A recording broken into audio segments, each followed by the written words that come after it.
오늘 제가 이렇게 글을 올리게 된 이유는 제 인생에 있어서 너무 충격적이고 큰 경험담을 들려드리기 위해서입니다. 저와 아내는 동갑내기 사이였습니다. 대학교를 같이 다니면서 아내를 만나게 되었고 저희는 캠퍼스 커플을 하면서 아주 오랜 연애 끝에 결혼을 했습니다. 연애 시절 저희는 밤낮으로 사랑을 속삭이며 누구보다 뜨겁게 예쁜 사랑을 나누었고 결혼 이후 아내와 사랑하는 방식은 많이 달라졌겠지만 세상 그 누구보다 제게 아내는 소중한 존재였습니다. 나름대로 저도 아내도 능력은 부족하지 않았기에 양가 어른분들께 큰 도움 없이 결혼 생활을 시작했고 저는 아내를 위해 그리고 앞으로의 행복한 미래를 꿈꾸면서 가족을 위해 헌신을 다하며 살았습니다. 그 덕분에 저희는 작게 시작한 신혼집에서 2년 만에 벗어났고 대출을 끼고 사긴 했지만 자가로 50평대 아파트를 구했고 이사를 오게 되었습니다. 부부가 맞벌이를 하다 보니 평일에는 이사를 오기가 엄두가 나지 않았고 주말을 이용해서 저희는 이사를 오게 되었습니다. 짐 정리를 하다 보니 양이 생각보다 엄청나게 많았고 이삿짐 정리를 안 쓴 걸 많이 후회했었습니다. 저희는 미처 다 정리하지 못한 짐들은 천천히 정리하기로 하였고 새로운 집을 구경하면서 앞으로의 행복한 미래를 꿈꾸면서 즐거운 시간을 보냈습니다. 열심히 일해서 새롭게 집을 얻고 저희는 너무나도 행복했습니다. 옆에 짐이 굴러다녀도 그런 건 전혀 문제가 되지 않았죠. 그렇게 새로 이사온 집에서 새로운 생활을 꿈꾸며 저희는 주말을 보냈고 집 정리가 되지 않아서 집이 아직도 난장판인 상황이었습니다. 그렇게 이사한 그 주의 평일이었습니다. 아내는 야근을 해야 할 것 같다며 제게 연락이 오더군요. 정리를 할 게 있어 사무실에서 밤새 일을 할 수도 있다고 말하더라고요. 일을 하는 업종이 일이 많이 몰리는 그런 업종이어서 때때로 밤샘을 하고 오는 적이 몇 번 있었던 터라 이번에도 그냥 많이 바쁜가 보네라고 생각했었습니다. 그렇게 저는 일찍 들어가봤자 할 짓도 없고 오랜만에 친구들이나 만날까 생각하면서 퇴근길에 아내에게 전화를 했습니다. 오늘 어떻게 밤새 일을 해야 할 것 같냐고 아내에게 물었고 아내는 아마도 그럴 것 같다면서 늦는다고 대답을 하더군요. 그래서 저는 그러면 나도 혼자 들어가 봐야 적적하니 친구들이랑 술 한잔하고 천천히 들어간다고 말했습니다. 그렇게 저는 아내와 통화를 끊었고 친구들에게 연락을 돌렸습니다. 그런데 그날따라 친구들에게 연락을 해봤지만 다들 하나같이 시간이 맞지가 않더라고요. 그냥 급격히 피곤해지기도 해서 그냥 집에서 간단히 영화나 보면서 맥주나 마셔야겠다 생각하고 집으로 향하였습니다. 집으로 들어와 거실에 앉았고 TV는 켜지는데 셋탑박스가 켜지지가 않더라고요. 아마도 이사를 하던 도중 셋탑박스가 고장이 난 것 같았습니다. 어쩔 수 없이 저는 컴퓨터로 영화를 봐야겠다 생각했고 컴퓨터가 있는 작은 방으로 들어갔습니다. 영화를 볼 준비를 마치고 시간을 보니 저녁 8시가 다 되었더군요. 그렇게 저는 맥주 한 잔을 마시며 영화를 보고 있었고 시간이 얼마나 됐을까 영화를 보다가 잠이 들었습니다. 눈을 떠서 시계를 보니 저녁 9시가 다 되어 있더라고요. 그래서 저는 기몽사몽으로 누워 있었고 그때 때마침 현관문 비밀번호를 누르는 소리가 들렸습니다. 아내는 오늘 늦는다고 누구지라는 생각을 갖고 있는데 아내 목소리가 들리면서 누군가와 통화를 하며 집으로 들어오더군요. 그 소리에 일찍 들어왔구나 싶었고 아내에게 인사를 하려고 거실로 나가려는데 어렴풋이 들리는 대화에 제가 잘못 들었나 싶을 정도의 대화 소리를 들었습니다.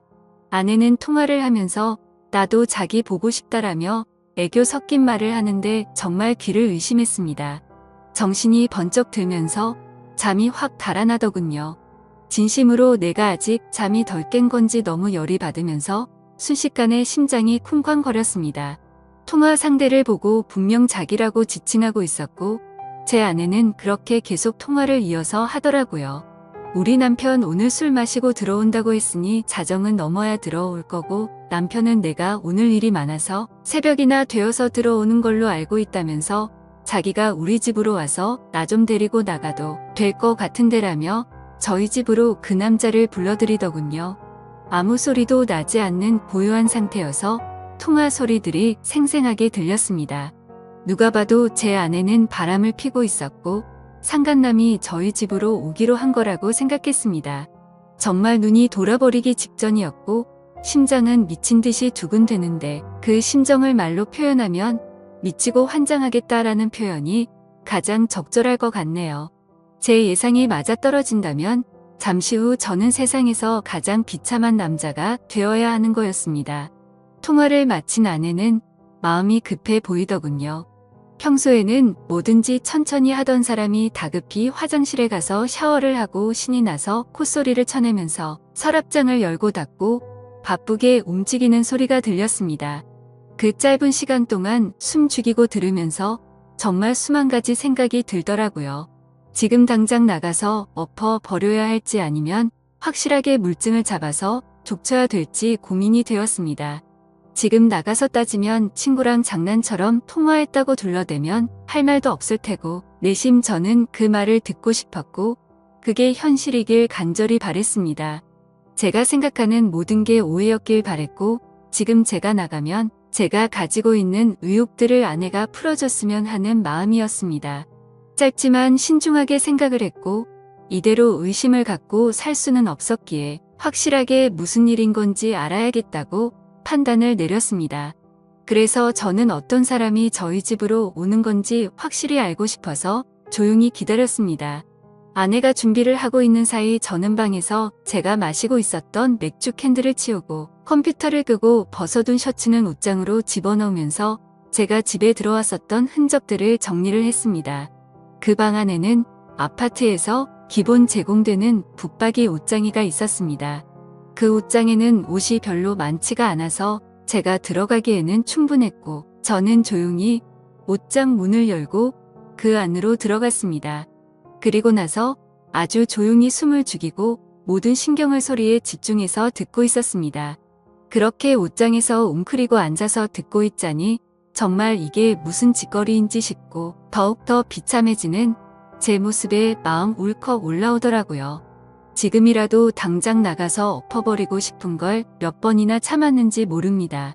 한참을 그렇게 제 스스로와 싸우면서 기다리고 있었고 저희 집에 초인종이 울렸습니다. 현관문이 벌컥 열리는 소리가 들렸고 뒤이어서 붉은 목소리의 남자 목소리가 들려오더군요. 그 남자가 신발을 벗고 저희 집으로 들어오는 소리가 들렸습니다. 저는 제 예상이 맞구나 생각을 했고 그 사람은 단순한 친구는 아닌 것 같다고 생각이 들었습니다. 집으로 들어온 남자의 역겹고 불쾌한 목소리는 울려 퍼졌고 주방에서는 그릇이 달그락거리는 소리가 들리면서 뭔가 분주해 보이더군요. 그 정신 나간 놈은 새로 이사 온 집 구경을 한다고 여기저기 문 열어보고 아주 난리가 났더군요. 제가 숨어있던 작은 방문도 여는 소리가 들렸고 당장이라도 문 열고 나가면서 패버리고 싶은 마음이 굴뚝 같았습니다.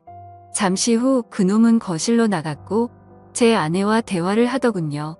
집은 남편이 산 거냐고 물으면서 아무리 남편이 샀어도 명의는 자기 앞으로 하라며 그딴 헛소리를 짓거리더군요.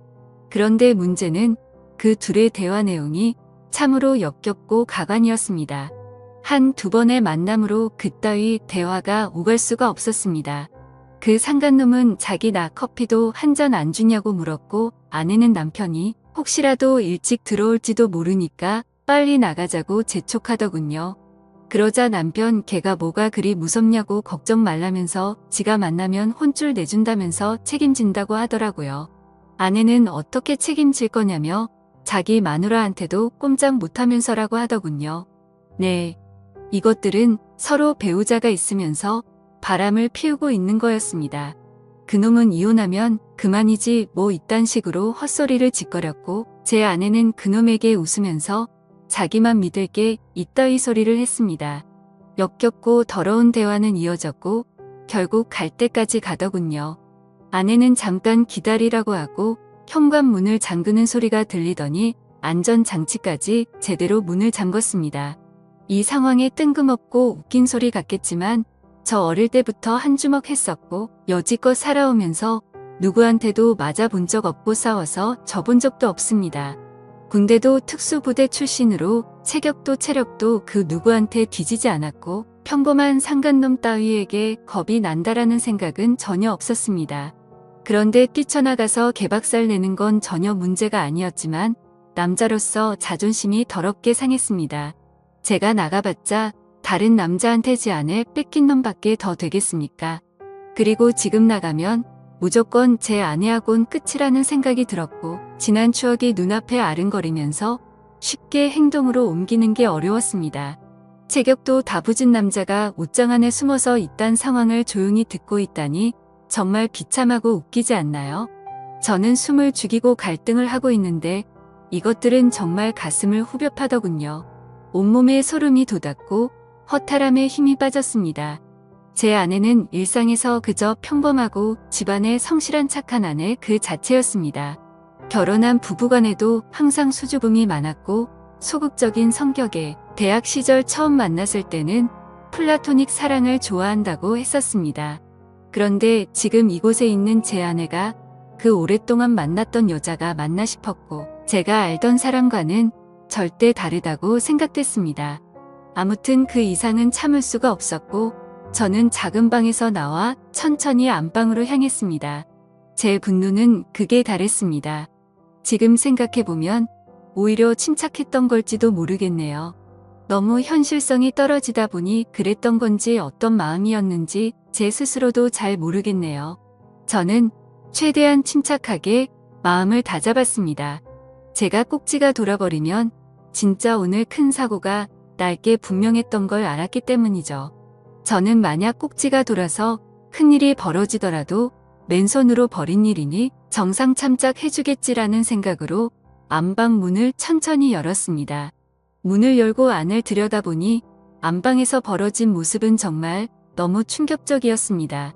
저는 사실 직업의 특성상 사람을 때리면 큰일이 날 걸 알았기에 그냥 다 포기하는 심정으로 휴대폰을 들고 사진을 찍었고 경찰에 전화를 했습니다. 거실에 나가서 기다리고 있으니 경찰이 도착하더군요. 그렇게 다 같이 파출소로 이동했습니다. 저는 그 상간놈에게 진짜 인내심 테스트하기 싫으면 휴대폰 내놓으라고 했고 잔뜩 쫄아있던 그놈은 순순히 넘겨주더군요. 그래서 그 놈의 아내에게도 연락해서 일단 이쪽으로 오라고 했습니다. 그 상간놈의 아내도 파출소로 도착했고 울고 불고 난리가 아니었습니다.